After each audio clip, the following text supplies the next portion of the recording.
কিন্তু আপনারা ইতিমধ্যেই সকলেই জানেন যে শেষ যেদিন আমাদের বিজয় অর্জন হয়েছে তার আগের দিন এবং গত শুক্রবারে আমাদের লক্ষ্মীপুর জেলায় একটি অনাকাঙ্ক্ষিত ঘটনার পরিপ্রেক্ষিতে লক্ষ্মীপুর জেলা নিউজে চলে এসেছে, যেটা বলতে হয় যে একটু উত্তাল হয়ে উঠেছে।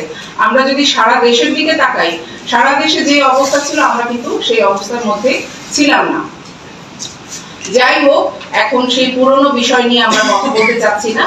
আমাদের যে স্বৈরাচার সরকার পতন ঘটেছে তারপরই সারা বাংলাদেশে কিন্তু একটা অস্থিরতা বিরাজমান রয়েছে এবং আজকে আমরা জানি যে আমাদের যে প্রধান উপদেষ্টা যিনি হচ্ছেন ডক্টর মোহাম্মদ ইউনূস, উনি ইতিমধ্যে দেশে পদার্পণ করেছেন, অবতরণ করেছেন এবং রাত 8:30টায় উনি শপথ গ্রহণের মাধ্যমে একটি অন্তর্বর্তীকালীন সরকার গঠিত হবে।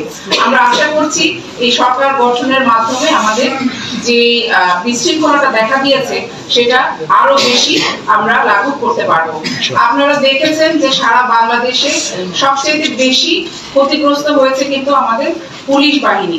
লক্ষ্মীপুর জেলাও তার ব্যতিক্রম নয়। আমাদের 2টি থানা পড়ে গেছে এবং সকল পুলিশ যারা রয়েছে, অফিসার থেকে শুরু করে আমাদের যে ফোর্স, সকলেই এখন ক্লোজ হয়ে পুলিশ লাইনে অবস্থান করছে। তার মানে আমাদের থানাগুলো কিন্তু অরক্ষিত।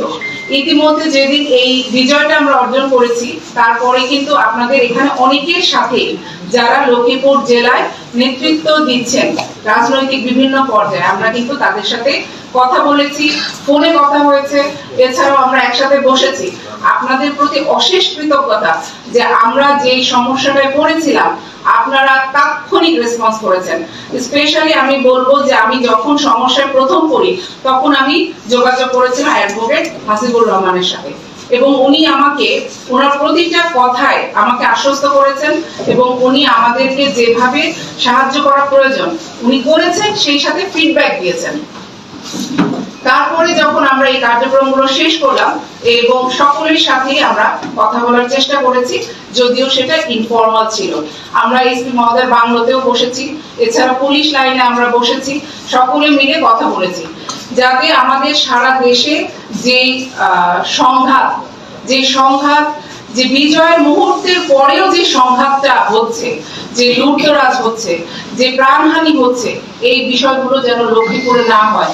সংখ্যালঘুদের উপরে যে আক্রমণটা হচ্ছে এই বিষয়গুলো যেন না হয়, এইগুলো নিয়ে আপনাদের সাথে আমরা অনানুষ্ঠানিকভাবে মত বিনিময় করেছি এবং সবচেয়ে আশার কথা হচ্ছে আপনারা আমাদেরকে জানিয়েছেন যে আপনারাও সভা করে ছোট ছোট দলে ভাগ হয়ে বিভিন্ন উপজেলাতে এমনকি ইউনিয়ন পর্যায়েও আপনারা জনগণকে সেবা দিয়ে যাচ্ছেন।